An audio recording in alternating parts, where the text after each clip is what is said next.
We are here at the chic design lifestyle condominium at Most Tropicana, Bang Na, located beside the main road and comes with so convenient facilities, surrounded by green space, so comfy and so cozy. And I am here at the co-working space waiting for my special guest, CK Cheong, a founder and a CEO of Fastwork, who is so famous among the new young generation.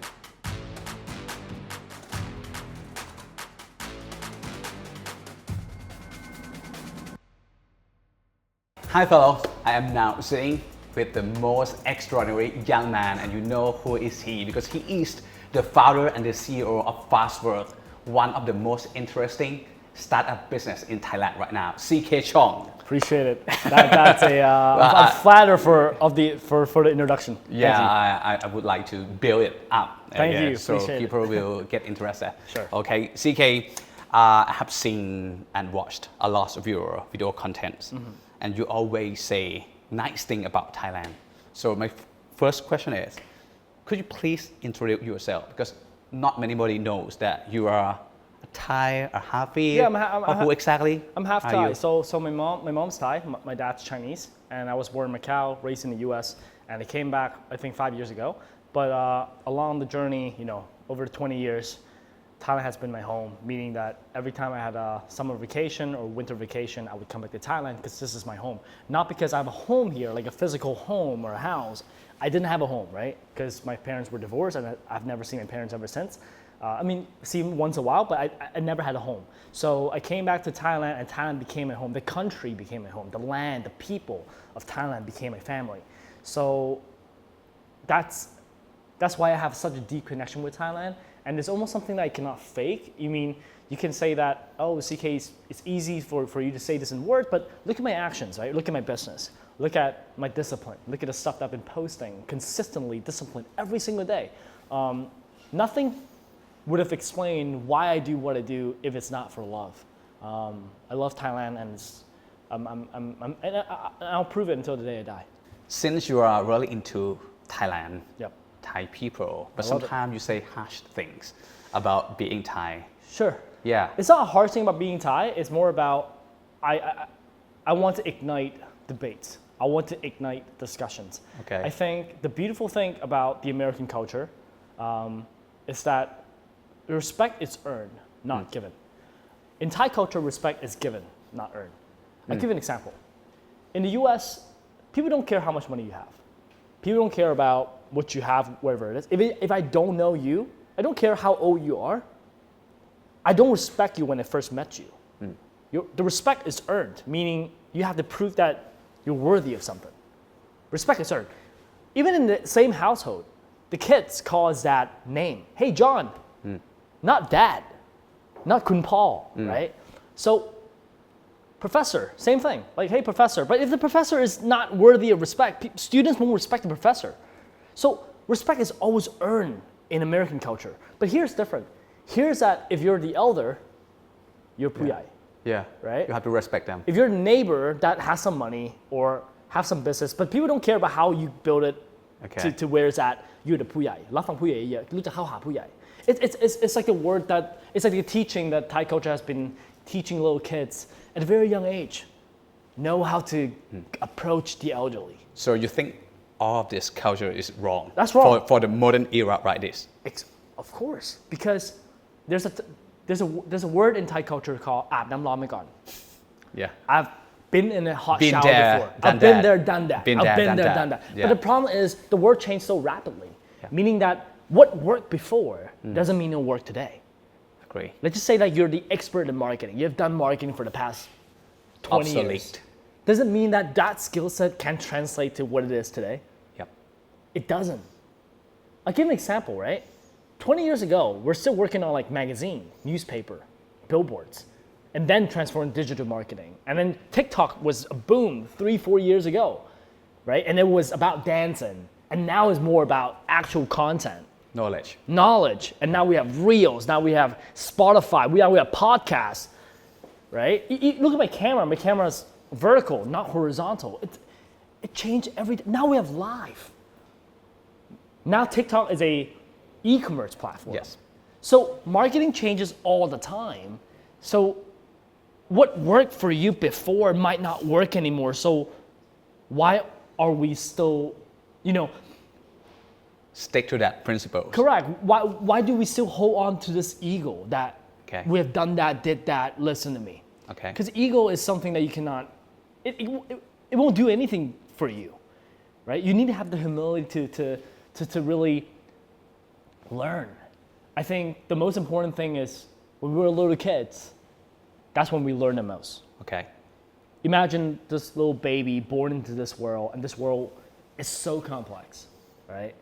There's culture involved, there's cuisine involved, there's language involved. It's so complex. The world, the reality is so complex, but a little kid is able to learn all that within 3-4 years. Why? Because they ask questions. Mom, what is this? They taste, they fall, they try. So over time, they learn so much things because they're not afraid to ask the dumb question. But over time, as we grow up, from the person that asked the questions, we became an adult that have to have an answer. Adults today, they don't like to ask questions because they don't want to look stupid. But when you transform from the person who asks questions to the person that have to have an answer, that means you stop learning. So when you stop learning, you froze in time. You froze in time, you're behind. Okay. And because, especially now, because the world changes so rapidly. I'm trying to ignite this discussion and debates, meaning I'm trying to give Thai people the two perspectives of an idea. I'll give you an example. Buying a house, buying a home. Been decades, it's been taught in Thai culture that you have money, you buy a home. Home is something that you must have. Assets. You start a family, you have to have a home. Home is an asset, home is an investment. Yes. Before me, in Thailand, you never heard anyone that said home is a liability. No one dared to say it. No one dared to question it. And no one wanted to say it out loud because it's a teaching that we've been taught all this time. So I'm saying this thing, I'm not saying that I'm right, but I'm trying to ignite a discussion, meaning that home might not be an asset, it's a liability. Because what is the definition of an asset? An asset must generate income for you, right? Yes. You, for example, if you're a transportation company, you buy a truck. A truck is an asset because without a truck, you cannot make revenue, right? So an asset must be something that can make revenue for you. But you stay at your home, does your home make money for you? No. It doesn't. It doesn't make any cash flow for you. That's one. Two, when you buy a home through mortgage, the mortgage is an asset on the bank's book, right? Because you pay interest. Yes. That's revenue generating for the bank. But the same asset, the same thing cannot be an asset for two person. If it's an asset for the bank, it's a liability for you. But people don't get it. People are willing to accept the lie that, oh, home is an asset. Buy a home. Okay. It's worth it. You need to have it. Well, I argue you don't. You Okay. can rent. And you know what's the greatest cost? Like everything I'm talking about here is not even the biggest expense. You think buying a home is the biggest expense? No. It's the opportunity cost that's the biggest expense. What is opportunity cost? For example, if you buy a home in Bangkok, all of a sudden you have an opportunity of a lifetime in Japan. Would you go? Sure. No, you have a home here. Most people who bought a home here, they have an opportunity of a lifetime in Japan, they won't go. Oh, my home is here. I see your point. That's number one. You think that's it? Most of the people who buy a home are employees because they have steady income. Let's just say that they want to start a business. But when you start a business, it's unstable income.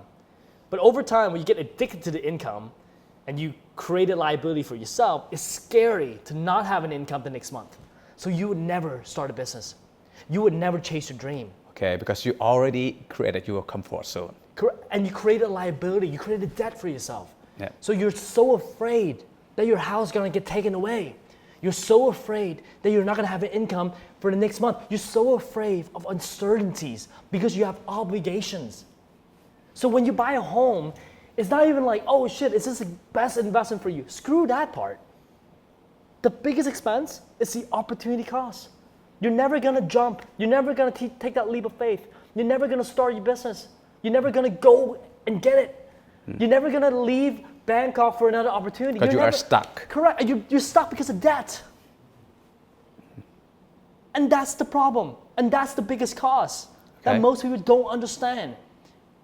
And the banks don't want you to, and banks don't want to let you know. Banks don't, you think bank loves the fact that you're buying home. Because they got interest. That's how they make the money, Yeah. right? And that's why like banks like buy a home, buy a car, be a consumer. Oh, you don't have the money? Loan, No worry. car loan, mortgage, 30 years. refinance. Yeah.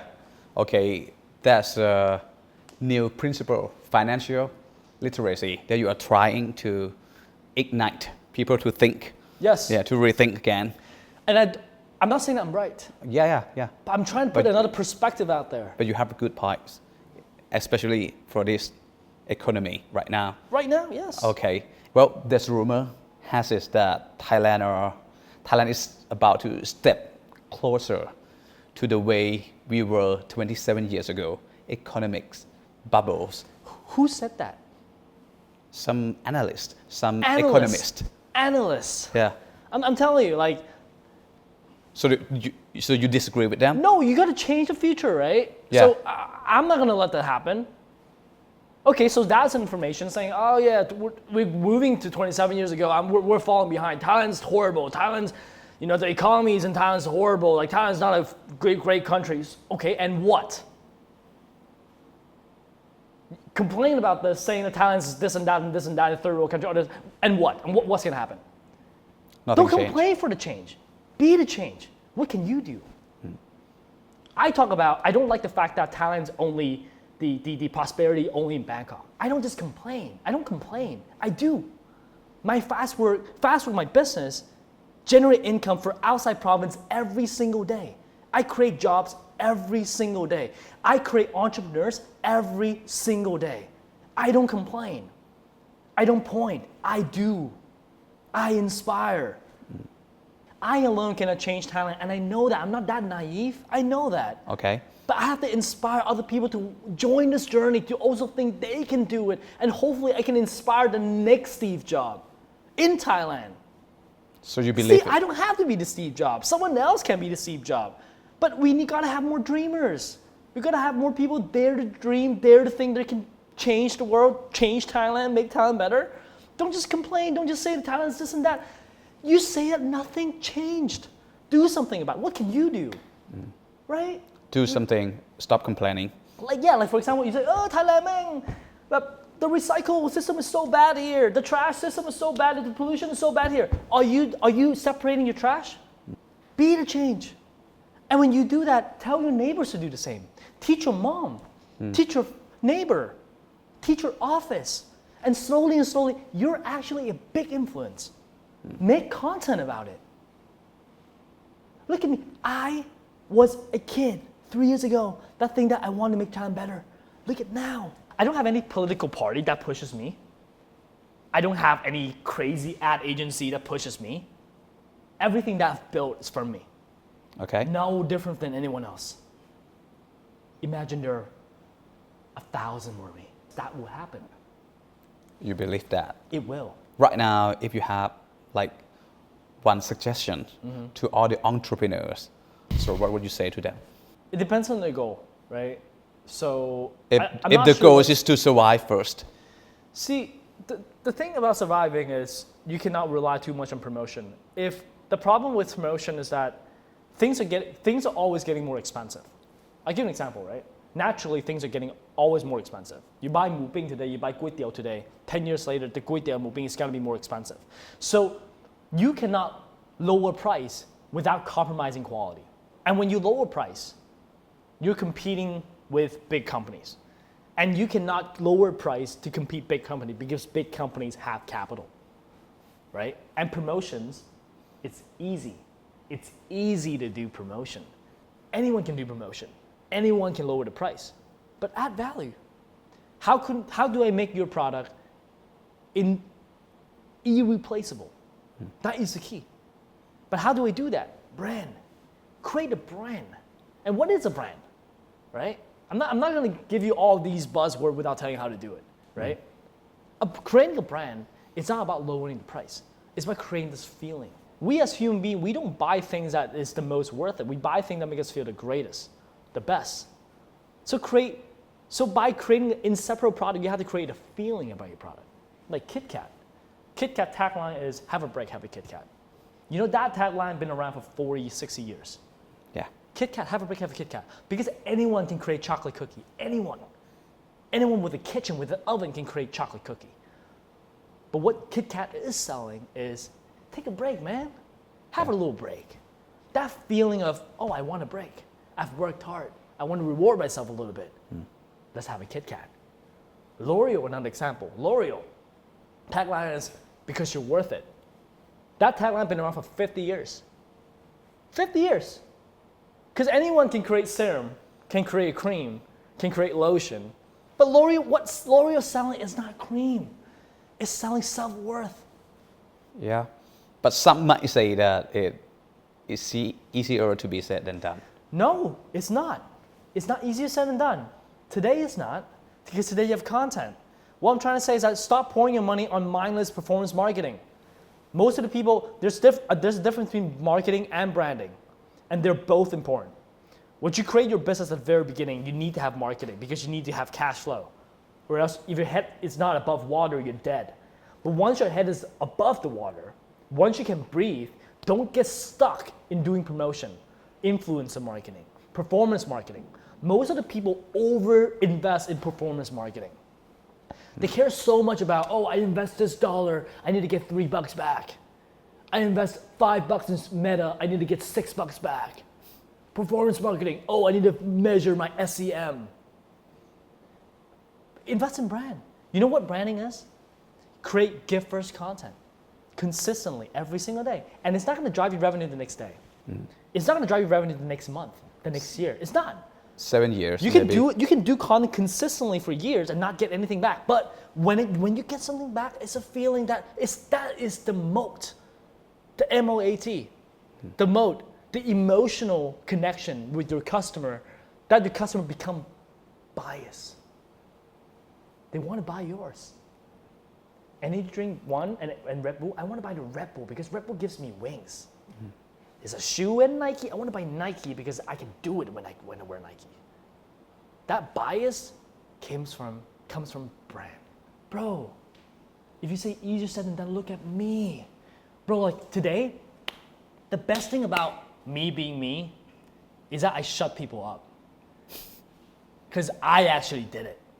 I'm just a kid who consistently posts content day after day, month after month, year after year, for 3 years, 3 posts a day, every single day, discipline. Audit me. Okay. Audit you, okay. Audit me. Oh, okay. 3 posts a day. I have my team auditing you. 3 posts a day, every single day for 3 years. And today, millions know you. yes. Yeah. And I'm not talking about like, I'm not Nike. I don't have these like, I'm just a kid. I'm just a normal kid. I don't have a last name. I don't have a family business. And hell, I don't have connection. And now I never even studied here. Was never educated here. I had no friends here. I have no political campaign behind me. I have no daddy's money. Yes. I'm just a boy with a phone. Okay. And make content. But the whole 3 years, do you have capital money? Do you have team?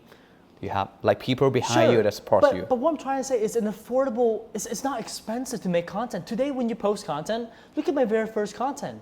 I use my phone to shoot it. You want to cut it? CapCut, it's free. Yeah.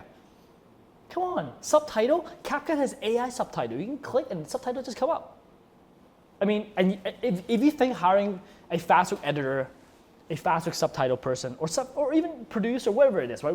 A camera person, for example, you need a camera. You think that's expensive?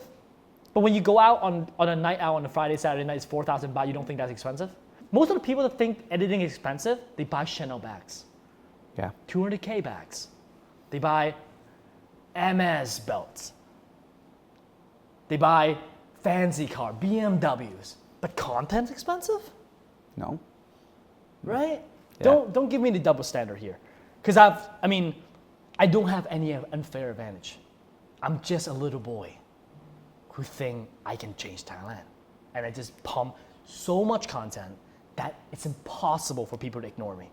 You said that you would like all the people in the world, around the world, to come to use Thai freelancers. Correct. So what do you see in us, in Thai people? What makes us stand out from the other nations? I will say this, right? Because one of my customer, it's Google. I'm not talking about Google Thailand, I'm talking about Google San Francisco, Google worldwide. It's a customer of Fastwork. And when they're a customer of Fastwork, do you know all that GIF that they did for Google Essence? All the little cute GIF, those are made by Thai people. Oh. So what I'm trying to say here is this. We're not less than India. India is a huge powerhouse for outsourcing. If you go and see Google, McKinsey, Deloitte, Microsoft, Amazon, these all big blue chip companies all have operation outsourcing in India. Why India? Manpower. Because manpower is one. Yep. They're talented. They can speak the same language. And they're cheap. Yeah. What I'm trying to say is Thailand is also very talented. It's also affordable. But the only barrier is we cannot speak English. Not many Thais are comfortable in speaking English. So just because of that, we're missing out on an opportunity. But what I'm trying to say is right now we have a new magic. So I want to use this new magic to empower the world to hire Thai people. That's number one. Number two is that I want to heavily invest in Southeast Asia. I think Southeast Asia is the future. You know why? Look at the world right now. Look at the world. Europe, there's a war. Yeah. Middle East, there's a war. China and Taiwan, conflict is getting high. There's a war everywhere. But Southeast Asia is peaceful. When was the last time Thailand had a war? Almost never. Yeah. Southeast Asia is peace. An investor, they want to invest in a country, in regions that is stable, that is peaceful. And that's Southeast Asia. Southeast Asian people get the influence of Eastern influence and the Western influence. We use Line, we use WeChat, and we also use WhatsApp. So we understand both spectrum. We can create better products for the world. Before COVID, a lot of countries overinvest in China. And during COVID, they got f***ed. And why they got F'd? They got F'd because China closed down the factory. So the supply chain worldwide almost got F'd. So after COVID, they understand that they need to divest. They cannot just concentrate in China. And that's why Apple moved to India. Another thing is, look at the conflict. The world is more separated than ever. It's East and West, meaning that there can be a war anytime. So as a business, I need to make sure that my supply chain is not affected. Okay. So people are divesting. Yeah. And where are they investing into? They do high risk. Yeah. Vietnam and Thailand. I think Southeast Asia is the future. Okay. And when that happens, I want to bring in the most benefit for Thai people. And I'm not only in Thailand, right? I'm in Indonesia and Vietnam as well. I focus on this region. So when Southeast Asia is the key center of the world, I'll be right there. Not to reap benefit for myself, but to make sure to bring all the benefit for the citizen. I want to be a company that this country cannot not have. Wow. That's an ambitious goal. But It I will like happen. it. It will I like it. It will I like it. It might take time, but we will see. I'm okay with that. Okay. I have a bunch of time. Since you said that AI is the new magic of Yep. this world, Yep. could you please suggest to See- Thai people see, AI what do we need to learn about AI? What I'm trying to say here is AI is not scary, right? You will be disrupted by AI if you don't use AI. Yeah. So the thing is, AI cannot create trend. AI cannot create another Lisa. AI cannot create me. But what AI can do is it can empower me to create more content. It can empower me to be more creative. It can empower me to be able to make comments to every post, to make me able to connect with every single person. AI can help me do that. AI can make my content into graphics, into blogs. They can make my reach even higher, but AI cannot do what I do. AI is a new S-curve, but AI is like the invention of refrigerator. Okay. ตู้เย็น The person who invented refrigerator made some money, but wasn't the most well off. The person who's most well off by the invention of refrigerator, it's Coca-Cola, ice cream, Okay. Other businesses. dairy product. Correct. AI is a refrigerator. We have yet to see the Coke. We have yet seen the ice cream. We have seen the yogurt, the dairy products. Companies that would not have been around if it wasn't for refrigerator. Okay, I like your metaphor. So AI is a refrigerator. Okay. Camera, for example. You think the person who invented the camera made the most money? No? No, Instagram did. Yeah. iPhone did. So we need to learn and find a way to use it wisely. Yes. Use the AI. Use the AI. Don't go away from it. Okay. The world is going to be more and more AI driven. So be the person that can use AI. Okay. So right now, language is not a barrier anymore because of AI. Yes. So Thai people who cannot speak English don't have to worry. No. So they can use AI. Correct. To connect to the They world. don't even have to use AI, right? Yeah. So Fastwork will make the experience very seamless. You type in anything, I mean, by the end of this year, we're going to launch it. You type in anything, it's going to translate to the language that the customer want to see. Okay. And whatever the customer type is going to translate to Thai. Basically like a Google Translate. Seamlessly. Seamless. You won't even know that this person can or cannot speak Thai. Okay. It will be so seamless. And you would just take the brief from them and you just service them the way you service So Thai people. that's the one AI that you embedded in It's your going to happen. application. And this is just the beginning. Okay. This is just the beginning. Later on, it will be, I have a wedding, and AI will be like, oh, wedding card, hire this person. Wedding photographer, find this person. Wedding videographer, hire this person. Wedding organizer, hire this person. So over time, finding the right freelancer or the right service provider, it's going to be prompt-based. That's going to happen in Fastwork next year. Okay. So what I'm trying to say is, no need to worry. I'll make it seamless. Yes. But do we still need to learn other languages? Everyone needs to learn AI. More so they need to know language. Okay. And actually, here's what I think. The reason why, AI, you have to be able to get to AI. But the reason why you should know English more is not because that English is important for business or wherever it is, right? But it's important for knowledge. The best knowledge, the most informative podcast, the most informative piece of writing, they're mostly in English. So if you only know Thai, you're very limited to just Thai media, Thai content. Okay. But if you understand English, you can approach to more. Content all around the world. Correct. Okay. Correct. So learn more English. On top of all, learn AI. Yes. From now you on. have to learn AI. Okay. Actually, that might be It's more important than unavoidable. learning English. Yes. Unavoidable. Yes, unavoidable. You Okay. have to learn. And you have to learn AI. for Thai people, Yes. that you know that we are right now stepping into the complete aged society, not aging, but aged society. Yep. So what do you suggest? To Suggest learn to who? new thing at their ages it's not quite easy, you know? It's not easy because of the ego. It's not easy because of the ego. The ego. Guys, Elon Musk is like 60-year-old. What I'm trying to say is like, let your ego down and actually ask more questions. Don't afraid to be a stupid person. Correct. Most of the adults here listen to reply, not listen to understand. They listen. They see their kid playing games, and they're like, "You're wasting your time. What are you doing?" Instead of doing that, try to understand why is it so addicting? Why is it so fun? Oh, the game's like this. Oh, these are real people. How do you win the game? Oh, try to understand the magic behind these things. You know why that's important? Because 10 years time, the world's not going to revolve around you. The world's going to revolve around the kid. Yeah. Whatever the kid like, 10, 20 years, that's actually the future. Yeah. Look at Facebook. Facebook 2008, it was for college kids. Everyone was for college kids. Right now for all people. Now for all people. Because why? Because all people now were college kids before. Yeah. Right? Okay. So Me? like the internet. Like internet was like for kids.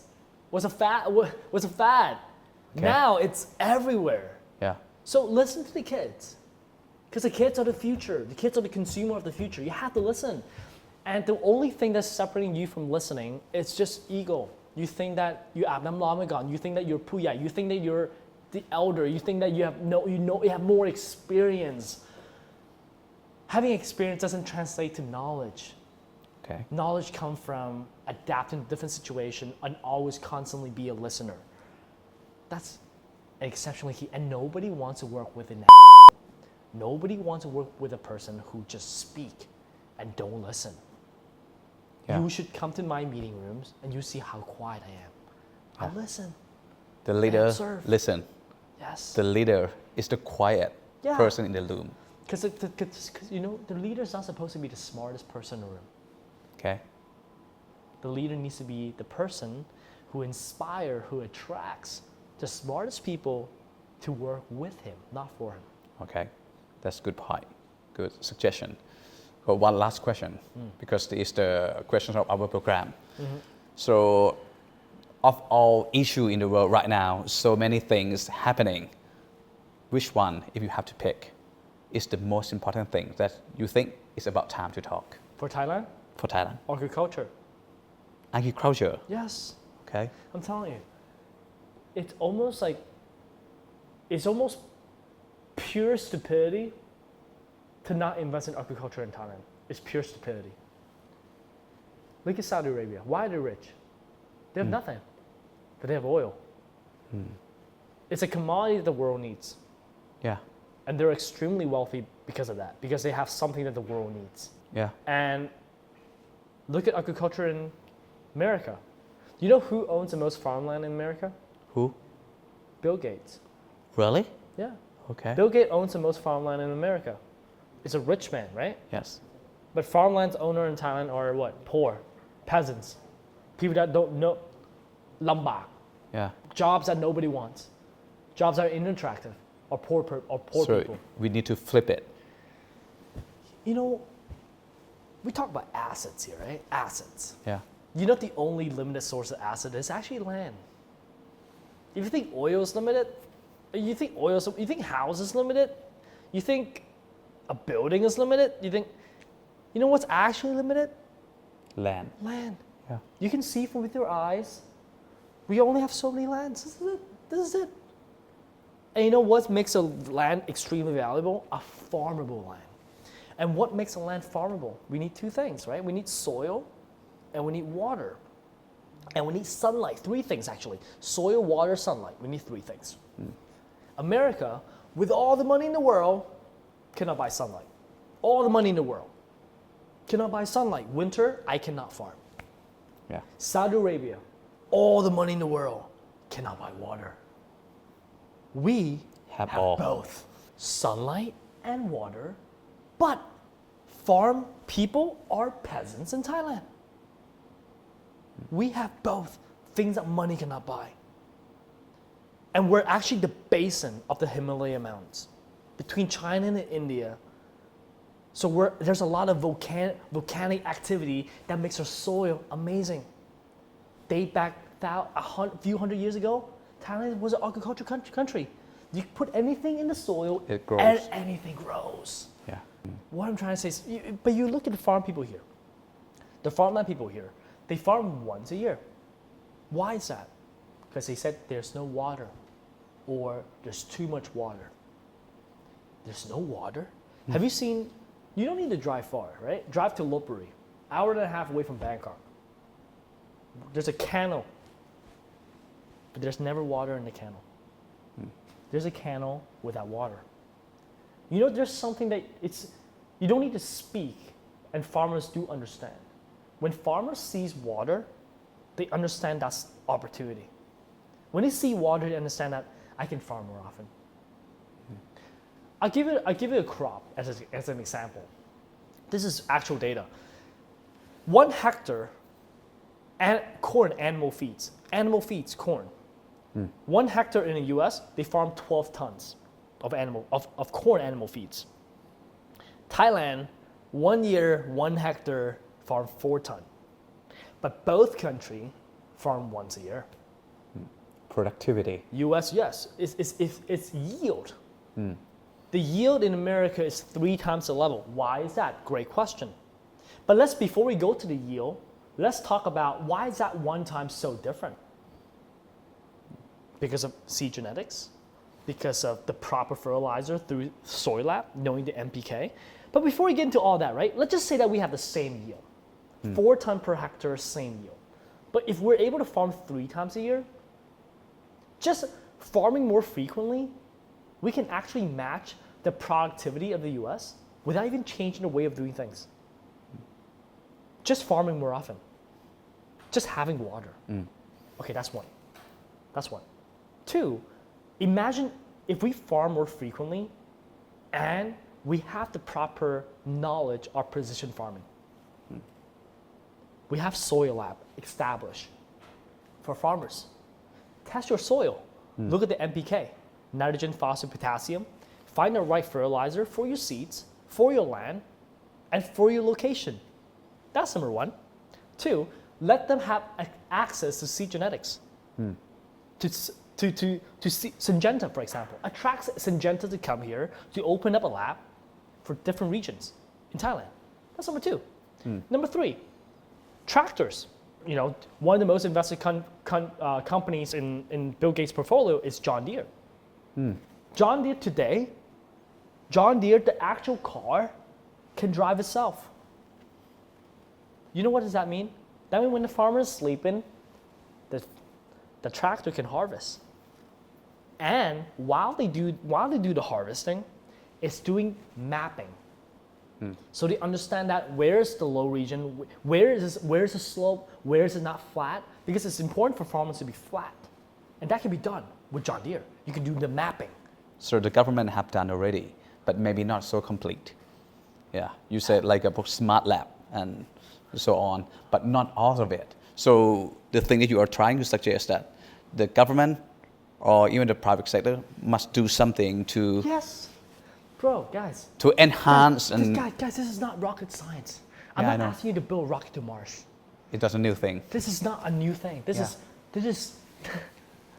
So we It's can farming. start or begin again today. There's so many things we can Upgrade. do. I'll give an example. I want you to go to Mahalai Ksait Sat. Look at how many students actually major in agriculture. You'll be sad. 100. Not a lot. Yeah. PhD last year only 2. That's sad. Because everyone wants to do business, finance, communication, or engineering, but nobody wants to do farming because farming is supposed to be the soft power in Thailand. It's not a power. Okay. Yeah, I agree. We always try to follow, right? We see Korea, do all these entertainment. Let's do it like them. We see US do let's do it like them. We see China do manufacturing, let's do it like them. Why not we focus on what we're good at? Agriculture. Resources the world doesn't have, sunlight and water. This is not rocket science here, guys. Okay. It's not rocket science here. Okay. Good point. We will see the thing that we are talking today will reach all the high people Maybe Yeah. not. I mean, or the policy makers or not. Again, I've been saying this for a long time. One day. This for a long time. And I don't blame. I don't point to them. I want to be the change, Okay. not wait for the change. So I do have a company set up. It's called Okay. Fast Farm. Okay. I'm going to do it. If Before I die, I'll do it. okay. So I'm not waiting for the change here. Okay. The public sector is not going to be the one who creates the change. The public sector is going to be the person who creates the environment so the private sector can create the change. I think that is extremely important to understand. Okay. The public sector should not be a player. The public sector is the Premier League. But the Manchester United, the Chelsea, the teams Okay. are the people that actually go there and compete, are the players. Okay. So what the public sector needs to do is public sector needs to gather the best people. Let's brainstorm and see how I can help. Today, the public sector responsibility today, what they need to focus on is what? You know what? Water. The simplest thing. Water harvest for the farmers. Let the คลอง have น้ำ water harvest ก็ได้ ถ้าไม่ไหวจริงๆ เจาะน้ำบาดาลก็ได้ We have it. There are ways to create water, there are ways to find water. Water is life. Water is life. Water is And life. let's help the farmers to find water. Okay. We have so much. We flood, guys. We don't lack water. We have water. But every time it floods, let's trap the water. So when this stops, so when the rainy season is gone, farmers have water. Okay. Thank you so much, CK. I don't know how to edit or cut it because all the contents or the knowledge that you have been mentioning Sure.